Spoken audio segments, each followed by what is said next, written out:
Our topic today is representations or representations of the divine in the ancient world, and we're delighted to have two speakers who will be presenting on different aspects of this particular topic. Professor Jason Combs here at BYU will present on the topic of gendering ancient Christian dreams, the martyrdom of Perpetua and Felicitas, using a first-person narrative of the dream visions Perpetua experienced while in prison in Carthage, North Africa. Professor Combs will explore how cultural assumptions about gender affect the meaning, authority, and reliability of early Christian visionary experiences. He will be followed today by Isaac Richards, who will present on the topic of rhetoric, memory, and the global monotheistic experience in Israel, the repurposing of ancient synagogues for present concerns.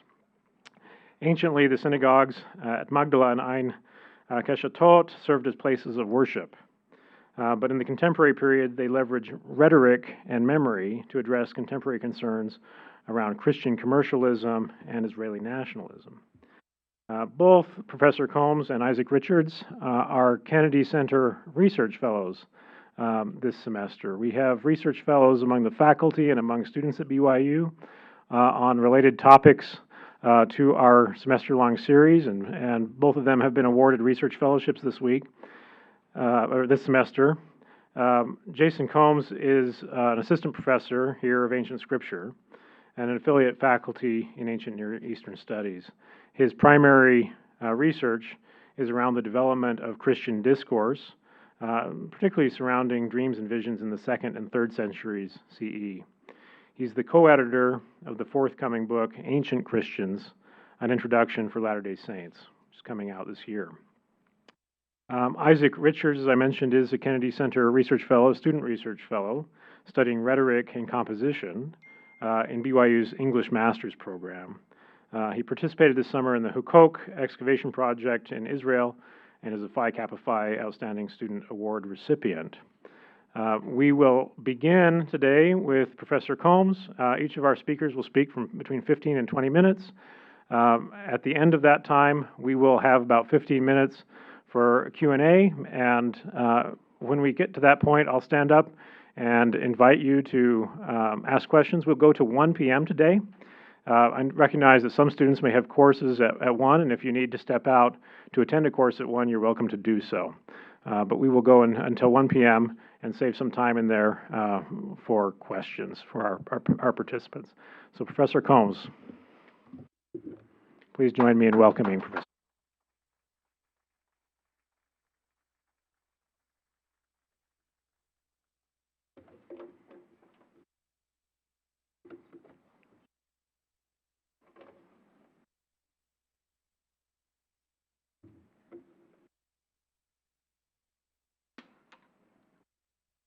I'd like to start by thanking the Kennedy Center for this fellowship and for the opportunity to share today some preliminary thoughts on the project I'll be working on throughout this semester. I've titled this presentation, Gendering Christian Dreams, the Martyrdom of Perpetua and Felicitas. So let me start by telling you a little bit about what this martyrdom is.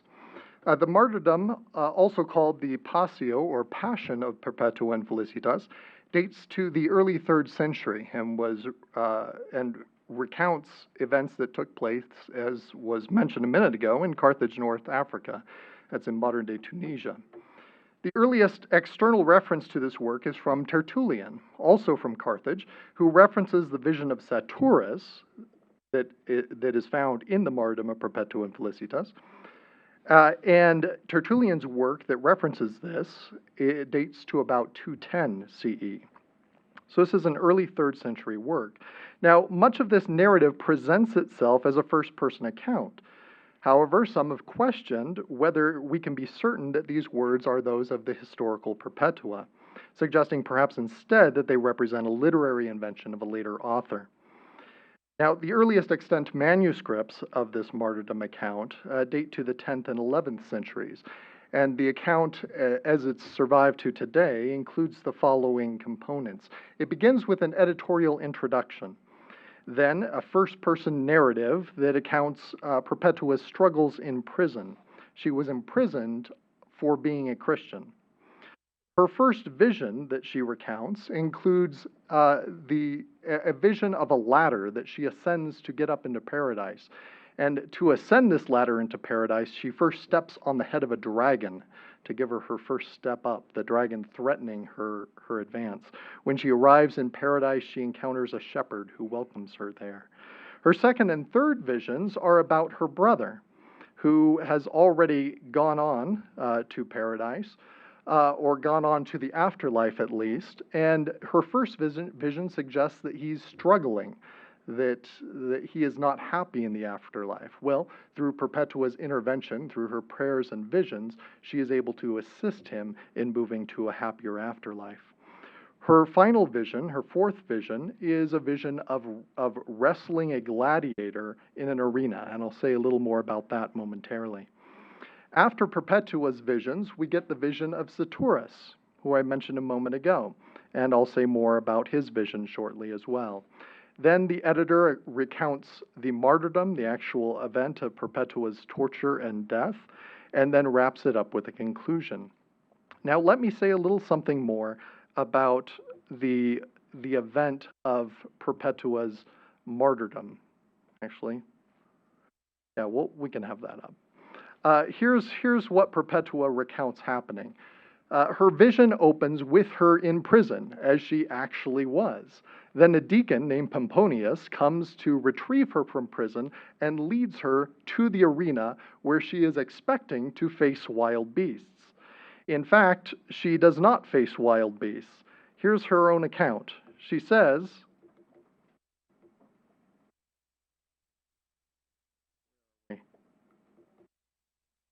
I apologize. Okay. I will read her own account. I thought I had it for you. You have to listen to me. Sorry. I looked out on the roaring crowd of people. Since I knew I was condemned to beast, I was surprised that beasts were not sent out to me.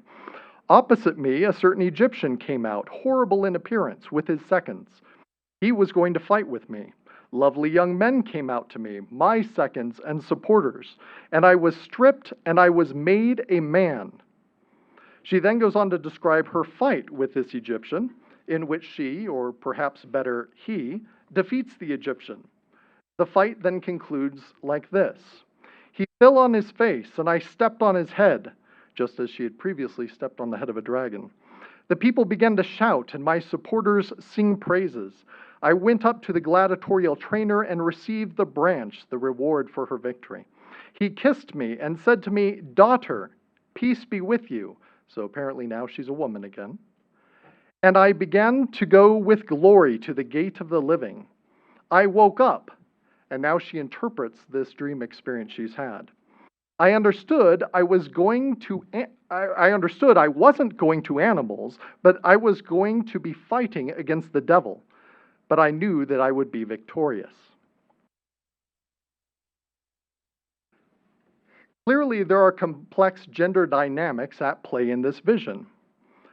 Past interpretations, summarized very nicely by Stephanie Cobb in her book Dying to Be Men, she says this: most commentators focus almost exclusively on this vision, and in particular on the statement, "I was made a man," as the moment Perpetua is masculinized.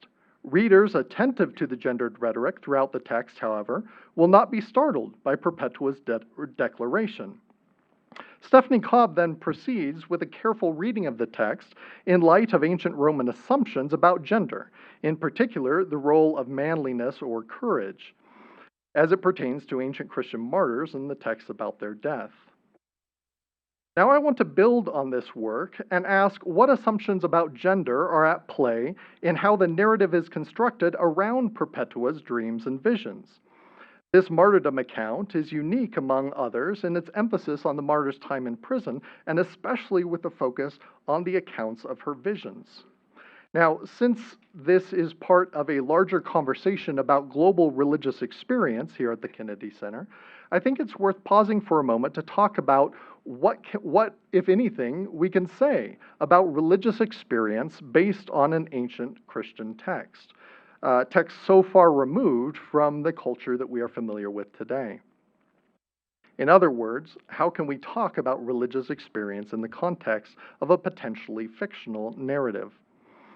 To study ancient dream visions as religious experience, one need not assume that the author is Perpetua herself, or that the author-editor accurately represents her or his own authentic experience. Rather, the narrative represents something that readers in the time could have accepted as plausible religious experience given cultural expectations.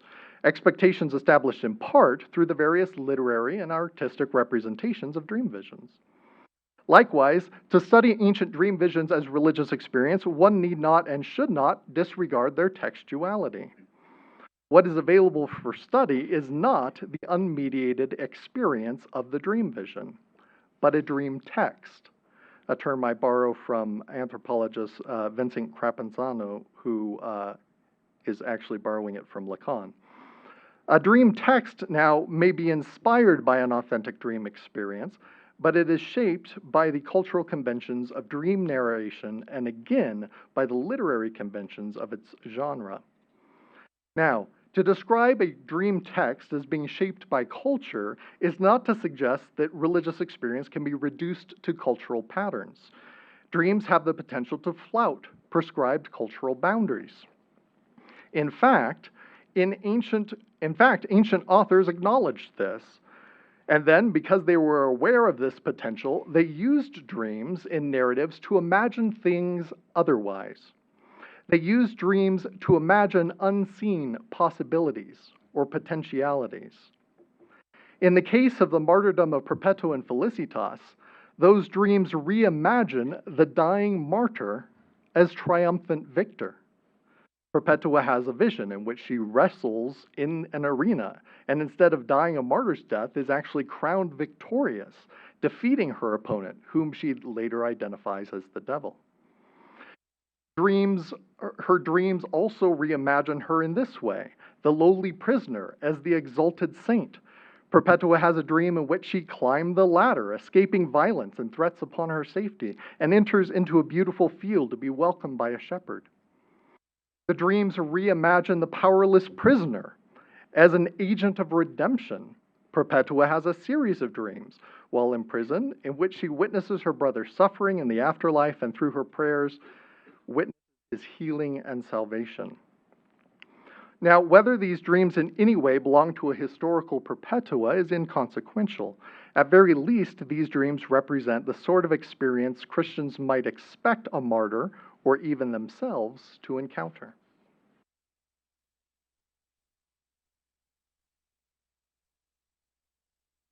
Now, in studying a dream text, therefore, we are examining an assemblage of literary genre, cultural norms, and personal or social, at very least authorial and readerly, experience. To acknowledge this allows us to consider dream texts from the Martyrdom of Perpetua and Felicitas and other contemporaneous texts within the broader context of their culture and the descriptions of religious experience from the time. In summary, the religious experience of a dream vision is not only the dream vision per se, but also the if and how that dream vision is narrativized and related to others.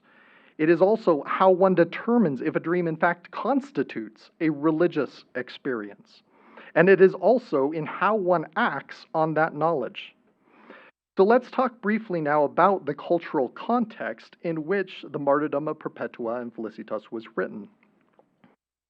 According to Artemidorus, a non-Christian 2nd century interpreter of dreams, one's social status was intimately connected to the reliability of dreams.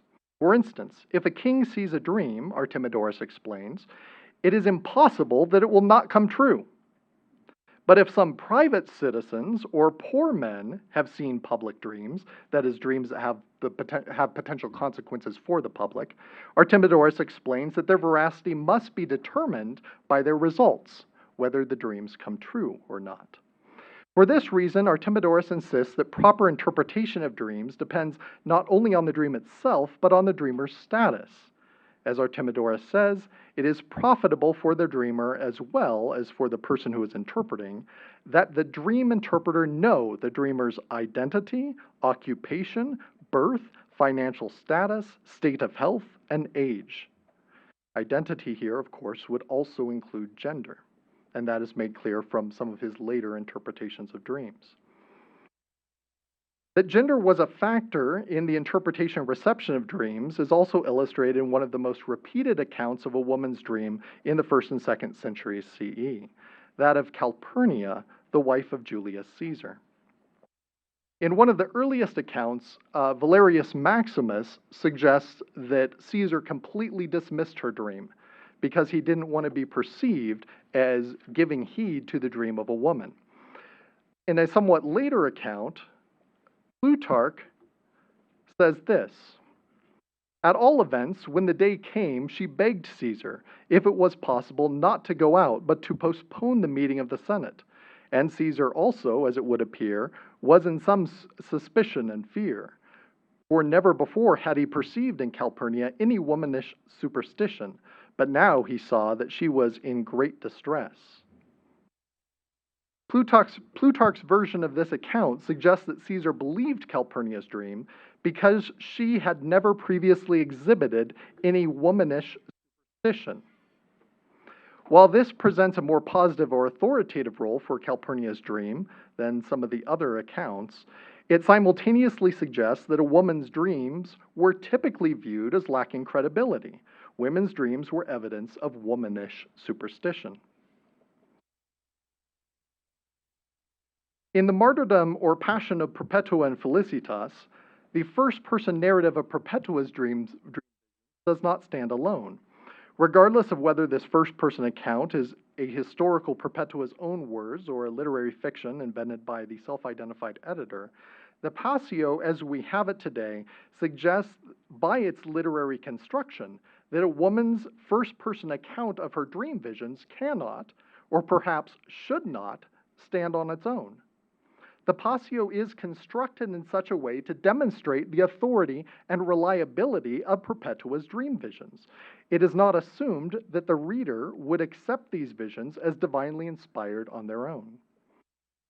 So let's now talk a little about how this is done. In the absence of any clear indication that the editor was a woman, ancient readers would have assumed the editor was a man. So the first-person narrative of Perpetua's dream visions does not stand alone, but rather it is enclosed within the editorial voice of a man. This male editor introduces Perpetua's account with an argument for the authenticity of divinely inspired dreams. In the introduction, for instance, he quotes from the prophet Joel, or perhaps from the book of Acts, and the young will see visions, and the old will dream dreams. So then we, who also in this way both acknowledge and honor new visions similarly promised, we reckon that the other powers of the Holy Spirit as the tool of the church to which it was sent, ready to administer all gifts among all, just as the Lord distributed to each one. Then goes on to insert the first-person account of Perpetua. Afterwards, when the editor returns to describe the martyrdom account, he says this: "Now, since the Holy Spirit has allowed, and by allowing has wished for the account of that show," referring to the show in which Perpetua was killed, "to be recorded, even though we are not worthy to add anything to so great a wonder as must be described, nevertheless we shall execute it as if it were the command of the most holy Perpetua, or really at her bequest, adding one instance of her steadfastness and the loftiness of her mind. Perpetua is steadfast. Her mind is lofty. She is not guilty of womanish superstition, as Plutarch would describe it." The editor then describes the account, describing in great detail the forms of torture and death inflicted on the martyrs, including Perpetua, while also suggesting ways in which Perpetua's vision of her triumph was fulfilled in her martyrdom, before he concludes with reminding his readers one more time that the Holy Spirit was at work in these visions. Now, after Perpetua's first-person accounts, and before the editor's account of the martyrdom itself, the editor inserts one more vision. this one by Rhetoric. Now, Rhetoric was first introduced to us in Perpetua's own vision of paradise, where she climbs the ladder. Perpetua describes Rhetoric as being the first to go up, and this is because he was the first later to be martyred. Now, in Rhetoric's vision of paradise, many have read Rhetoric's vision as suggesting that Perpetua has authority granted her because of her visions or because of her impending martyrdom. And no doubt this is in part true. That authority is demonstrated in Rhetoric's vision by Perpetua's encounter with a bishop and a presbyter in the midst of a heated debate. Perpetua intervenes to reconcile the two, and because they heed Perpetua's advice, it demonstrates that even the bishop defers to her authority. Although this is the way the story has typically been read, it's worth acknowledging that this vision of Perpetua's authority is itself the vision of a man, Rhetoric. By including this vision of paradise after Perpetua's, it functions to verify and authorize Perpetua's previously recounted vision of paradise. In other words, for Perpetua's dreams to be viewed as authoritative by the readers of this narrative, it's helpful to include the vision of a man that echoes Perpetua's dream, thereby granting it authority, and to circumscribe all of this with a male editorial voice. Now, based on our reading of Perpetua, one might assume that Christians in Carthage would be willing to trust a woman's dreams or dream visions so long as they were authorized by her martyrdom, or by a man's shared dream, or by a man's authentication or authorization of the dream. But does this actually reflect cultural expectation for gender dream practices in early 3rd century Carthage? Well, fortunately, we have the writings of Tertullian. And as noted before, Tertullian was familiar with Perpetua's dreams. He even describes Rhetoric's dream, even though he misattributes it to Perpetua. In that same treatise, On the Soul, Tertullian describes the account of another woman who has a dream, a woman he is familiar with from his own congregation. And here is how he describes her dream. There is currently a sister among us who receives gifts of revelations, which she experiences in church during the sacred rites on the Lord's Day, through ecstasy in the Spirit. She converses with angels and sometimes even with the Lord. Now, skipping ahead a little bit, after the services have concluded, when the congregation has been dismissed, it is our custom that she report regularly to us what she has seen. For they, that is the visions, are also most carefully arranged so that they might be tested. So here's a woman who regularly experiences dream visions in the context of Tertullian's home ward, his congregation. But after the church service is ended, she is required to come and report these dreams so that they can be tested, examined, and verified by male authorities. In conclusion, the religious experience of the dream vision is not only the dream vision per se, but also the if and how that dream vision is narrativized and related to others. It's also how one determines if a dream in fact constitutes a religious experience, and how one acts on that knowledge. For Christian women in Carthage in the early 3rd century, it seems that this included the authentication or authorization of the dream vision by men.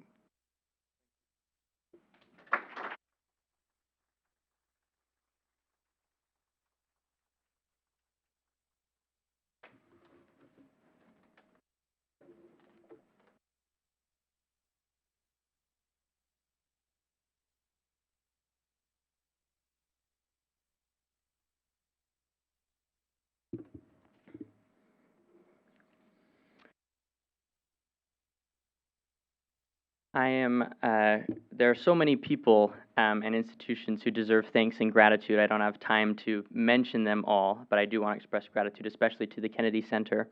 And particularly on this occasion, I do want to mention Stan Taylor, who was the founder and founding director of the David M.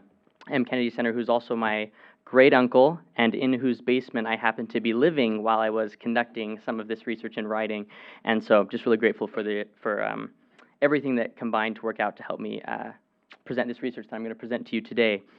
I first and foremost want to draw attention to, again, the representation and repurposing nature of the panel today, and particularly in the ancient synagogues that I'm going to look at, rather than looking at contextualized religious experience in a particular century. I'm going to look at how that religious experience has changed and muted over time and is now quite different from what it was in these spaces that we're going to look at today. So first and foremost, I want to give you a little bit of the orientation to which I'm coming to this presentation. I am a rhetorician by trade. I've been trained in rhetoric and how to study persuasion and texts as mediating and constraining and influencing us and our experience. I'm particularly interested in memory studies and religious studies, so rhetorical texts in these contexts. And the object of study for my presentation today is actually archaeology. I'm going to get into that a little bit more. The school of thought that I'm heavily influenced by are a large number of rhetoricians of public memory who study how memory and museums and monuments and memorials are themselves rhetorical artifacts. This was a seminal work, this edited collection, The Rhetoric of Museums and Memorials, that talked about how a museum itself is rhetorical. It argues for a certain interpretation of the past. When you go into the space of a museum, that built environment, you're encountering plaques and videos and audiovisual materials. You're encountering large and small exhibits, and maybe some exhibits that are not presented at all.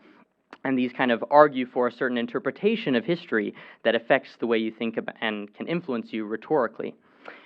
Similarly, one of BYU's own professors, Gregory Clark, who's now emeritus, he studied national parks or rhetorical landscapes in America as rhetorical, and how actually visiting a national park can argue for a sort of shared civic identity, some American patriotism as we visit these national parks and look at these beautiful pieces of nature. And as we carve them up and give them names and experience them through pamphlets and things, we're getting a certain rhetorical experience that's presenting this to us in kind of a shared civic religious identity. There are many other examples of scholars who are doing this type of work on a firearms museum or a Vietnam's veteran memorial or indigenous museums, etc. So that's kind of the perspective to which I'm coming to this study. But I'm looking at a very new object, a new artifact, and that is archaeological excavations. Archaeological excavations in Israel are a unique hybrid of a museum and a national park. They're often outdoors, they have a nature setting, there may be some physical features, there's material remains of ancient civilization, but they're also very much mediated and constrained as you go into a built environment, you experience plaques, there may be videos and other ways that the archaeological site is framed or presented to you that constrains the way you interpret the history of the site. Here's an example of one such archaeological excavation. I don't have time to go, archaeology is an entire discipline, but one principle I want you to understand is that of stratigraphy. So if we're looking at a cross-section of an archaeological excavation here, in Israel, because of the long continuous inhabitation there, you'll have a civilization that may be conquered or destroyed, and then that the conquering power builds on top of, and then is destroyed again and built on top of. So you have these layers of civilization in historical periods, with the oldest being roughly at the bottom and the newest on the top. So you can see the deeper you go in archaeological excavation, the deeper in history and the farther back in time you are going. And so you can understand right there, there's already going to be some rhetorical nature to archaeological excavations. As you select a site and select the period of history that you're going to excavate to, as you do your best to document but also destroy the evidence as you get down to that period, all of these things are going to interpret and present a certain type of history to the people who visit these sites once they become national parks. So my research question really is, in what ways are archaeological excavations rhetorical? And this is actually a question I would like to pursue long into my studies, into a thesis and dissertation and things like that. And I can see at least two ways that I want to present, focusing mainly on the second one today. But archaeology, obviously itself, in and of itself, is rhetorical. It's a selective and destructive science. Wherever there is selection of what is presented, there's rhetoric, and therefore archaeology is rhetorical, and many sciences are. That's perfectly fine. But today I want to focus on how archaeology is also framed rhetorically through the built spaces, plaques, and videos that constrain and mediate the message and interpretation of an archaeological site, many of which have major religious implications, especially in Israel, which is the home to the three great monotheistic religions, Judaism, Christianity, and Islam.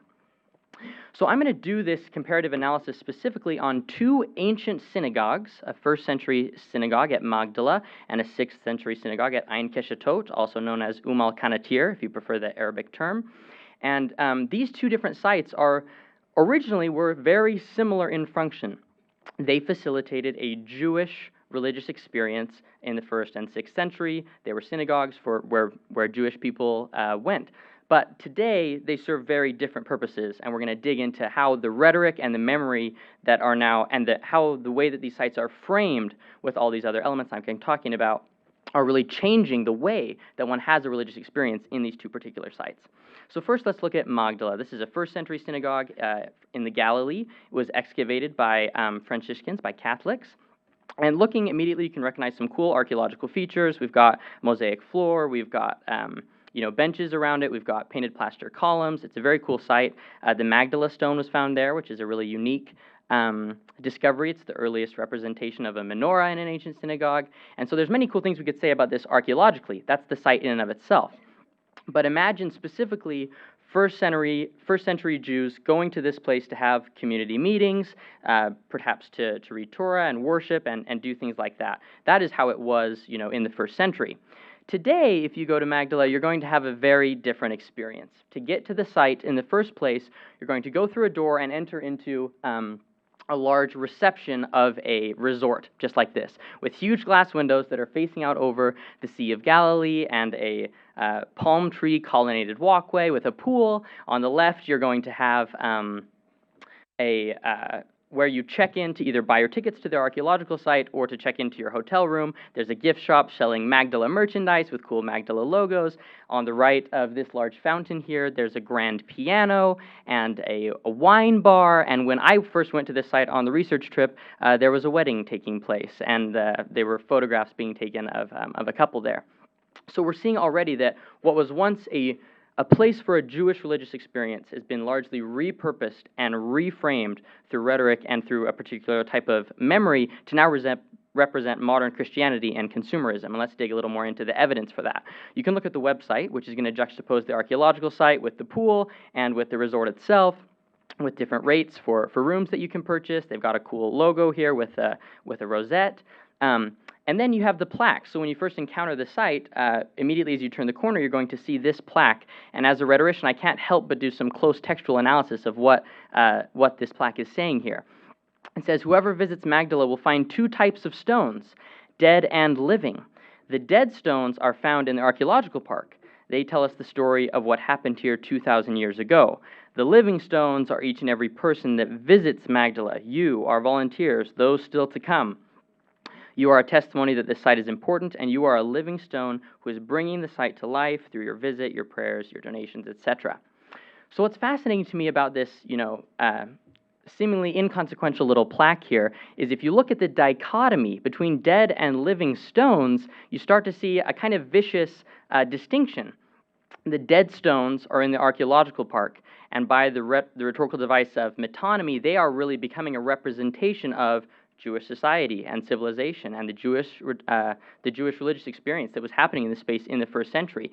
And those dead stones are being subsumed under the living stones. Who are the living stones? Pilgrims and tourists who come to the site now, which are largely going to be Catholics and Christians because of the significance of Magdala for the New Testament, for Mary and Jesus and things like that. So we're seeing already there's a rhetorical framing here that's going to present a certain type of aesthetic and rhetorical experience in the site. Of course, we have the commercialism in the invocations to pray, give, and go. And there's also a beautiful Catholic church on the site, which is going to facilitate a Christian religious experience. It's dedicated to women in the New Testament. It's a beautiful site, but we can see now what was once a Jewish synagogue in the 1st century is now facilitating largely a Christian religious experience tainted with consumerism. If we go to Ein Keshatot, we have a 6th century synagogue in the Golan Heights, and this one was excavated by Israeli archaeologists, so it's going to have perhaps a different framing and a different interpretation than one that was excavated by Catholics. And you can see the beautiful synagogue there with the colonnades and with the bema up there at the front. But specifically, Ein Keshatot, even though it has remained in kind of Jewish Israeli context, it is still muted and changed from what it was likely used for in the 6th century. And I'm going to argue that this is particularly to present some of the aims and purposes of Israeli nationalism and contemporary Jewish experience. So when you first go to Ein Keshatot, you actually, I wish I had a picture of it, but a similar experience walking into a reception room with large glass windows, but there's not really anything for sale. There's not a lot of consumerism there. You simply buy your ticket and proceed in. You'll see some plaques about the flourishing Jewish civilization that was here in the 6th century. Welcome to this National Heritage Site of Ein Keshatot. But most interesting of all is that when you attend, you're then going to be led into a room where you're going to see a particular welcome video that I believe is highly rhetorical. It presents a cinematic story of the synagogue, particularly with a very specific narrative. The purpose of the video is to present the story of the synagogue as an example of early, large, significant, resurgent, and continuous Jewish presence in that part of Israel, in the Golan Heights, which is a contested area, obviously, right on the border with Syria and Lebanon and other countries. So there's a lot of tensions there. So we hear in the video about the Hasmoneans and the heroes of the Hanukkah story and how they were some of the first inhabitants in this area, and we get a quantitative number. There were 30 synagogues in the Golan. There were lots of Jewish presence here. This is a significant site.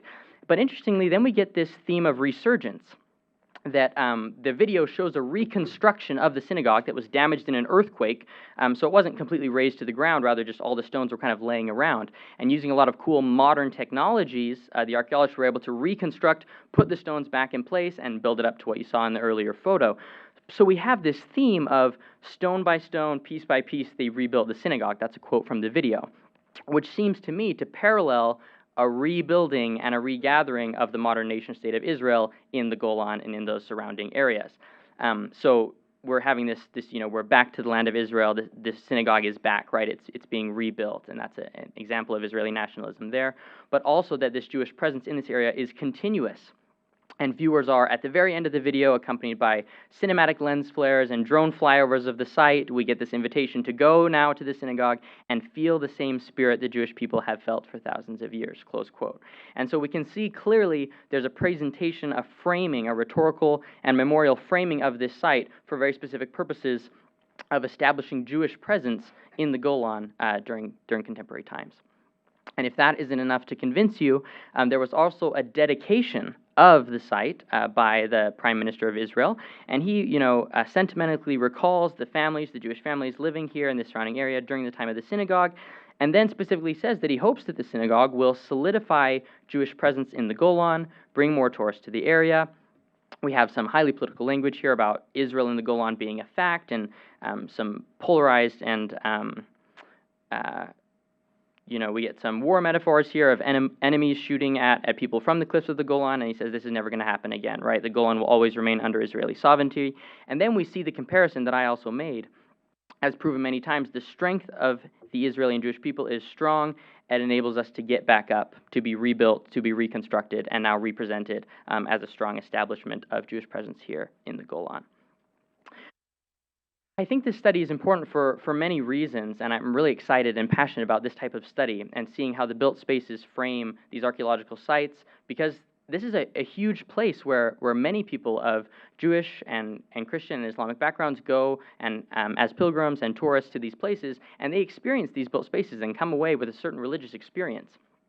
I've tried to point out how archaeology is rhetorical, both in nature and in framing, and how religious experience is mutable across time in an identical space, that a synagogue once used for Jewish religious experience can be dramatically changed to support something like Christian consumerism or Israeli nationalism. And I think that attending to the rhetorical nature of these religious sites in Israel can not only increase our understanding of rhetoric, religion, memory, and global religious experience, but also it can encourage more just and ethical commemoration in the Middle East. One of the stories that isn't much represented even in my own presentation today is that of Islamic presence in the Holy Land, and many of the sites there are contested between all three great monotheistic religions as they lay claim to the same figures and same locations to facilitate their modern religious experience in any one of these three great monotheistic religions. And I think attending to the way that these sites are framed, the way they're excavated, but also just the way that they're presented to the public, attending to that is super important, and it illuminates the role of rhetoric and memory in constructing modern and contemporary religious experience.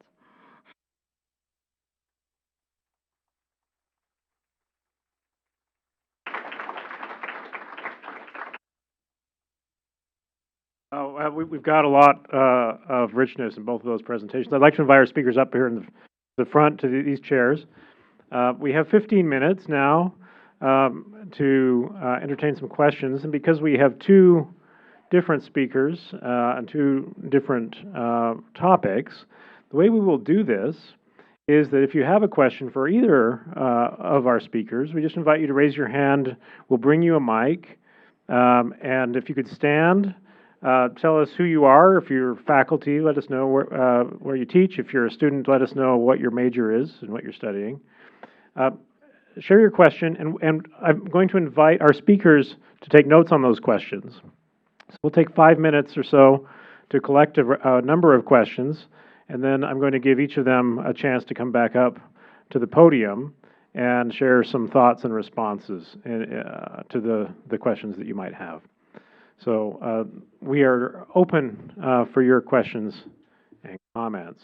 We have Austin and Isaac in the back and Laura in the back who will bring you a microphone.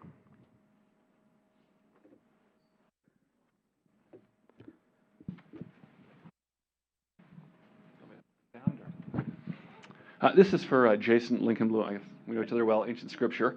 I'm just wondering, in terms of your type of gendered dreams and things like that, and the quote from Plutarch about a kind of a womanish superstition. Because you look back, the first dream we have, in Christianity, is Pilate's wife in Matthew, and that seems to be taken very seriously. And then the next verse, Matthew 27, then the others then don't acknowledge that. So I'm just wondering if you might want to speak that. Maybe does that frame things? Because early on it seems Christianity kind of going from there. I think about gendered dreams and stuff. How do Christians talk about that? Do they downplay that? Because in the gospel it's taken quite seriously. So I wonder if you maybe comment on that. Thank you. We'll just collect a number of questions.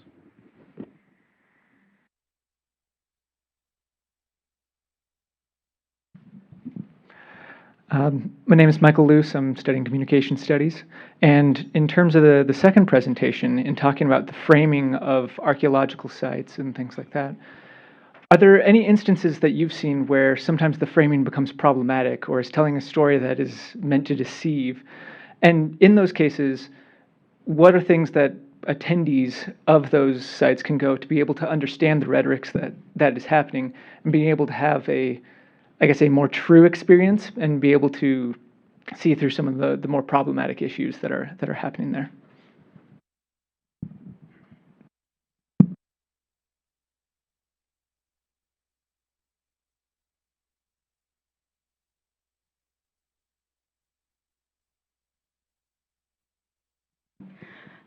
My name is Natalie Bria, major international relations. This is also a kind of a related question, but for speaking specifically about your research in archaeology, I was just wondering if you've considered yet, and I'm assuming you have, the possibilities of how excavators and also people who set up these archaeological sites, how they can present this site in a way that's rhetorically accurate and also in a way that, like the other question said, doesn't speak to political, religious, or any other identity politics.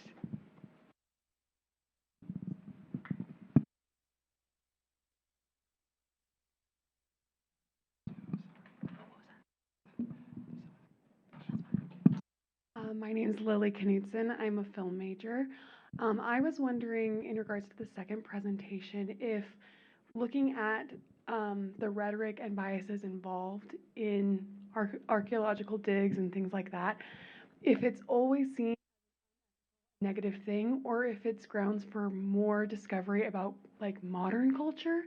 And so basically the question is the point to eradicate things like that to create ethical understanding of these places, or is it just to help people understand modern perceptions of these places so that they can understand cultures greater?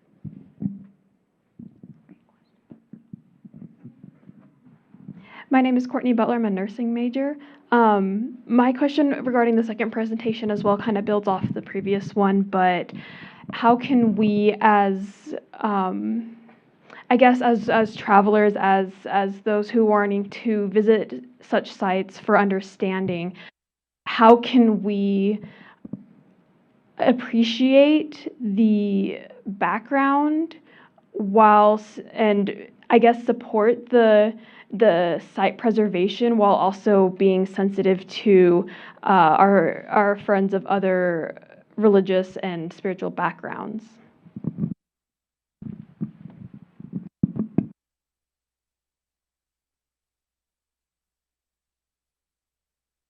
This is for Jason. Mike Pope, Classics.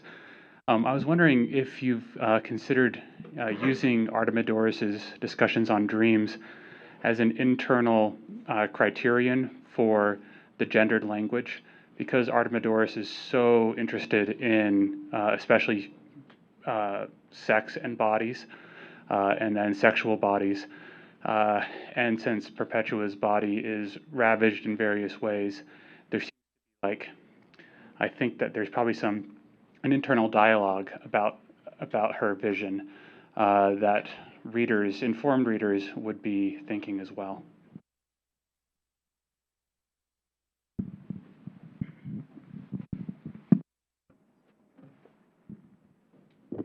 All right.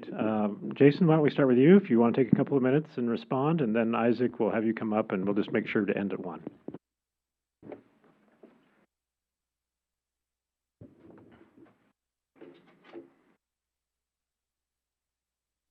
Very good. Let me start with Lincoln's comment, which Lincoln Blumel drew our attention to the account in the Gospel of Matthew of Pilate's wife warning him against participating in the crucifixion of Jesus. And clearly the Gospels take that dream very seriously. And in part, the Gospels take that dream seriously because they know that it came true. That Jesus was in fact crucified and that Pilate should not have participated in that. So part of the work I'm doing is trying to attend to the various ways in which dreams are authorized. In the Gospels, they present an account where, of course, that dream is one that we should pay attention to because we immediately see the results.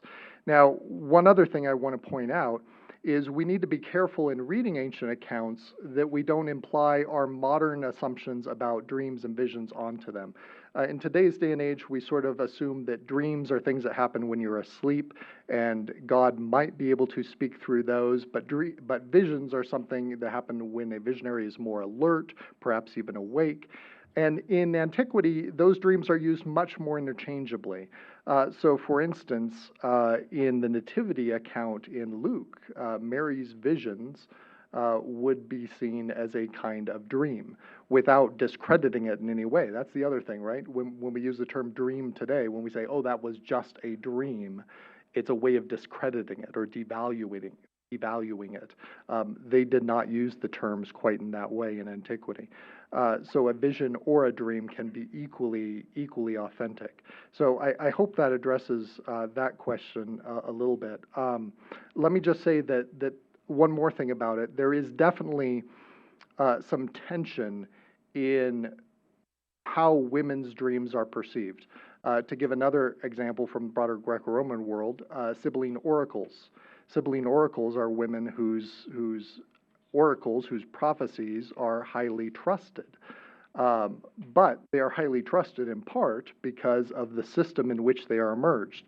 They have a long history of being trusted. They have male priests that attend to them, that bring the questions back and forth. There are all these other aspects that we should attend to in thinking how a dream or vision or prophecy in that regard is valued. Now, to Mike Pope's question regarding Artemidorus, Artemidorus is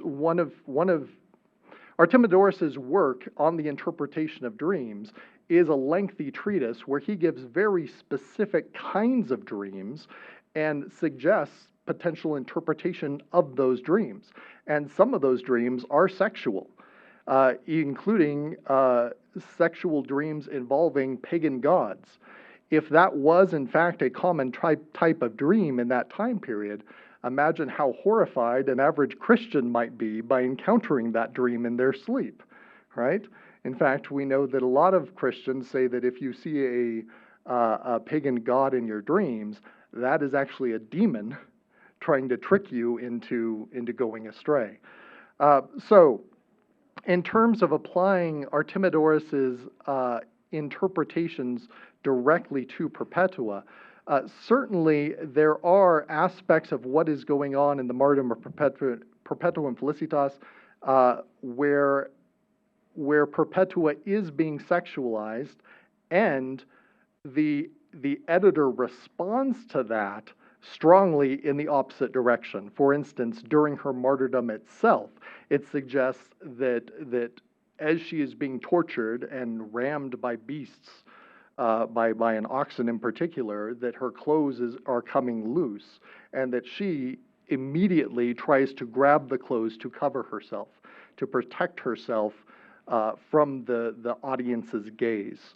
So absolutely, that is in there, and it's not something I've attended to very carefully yet, but it is worth looking into more. So thank you very much for that.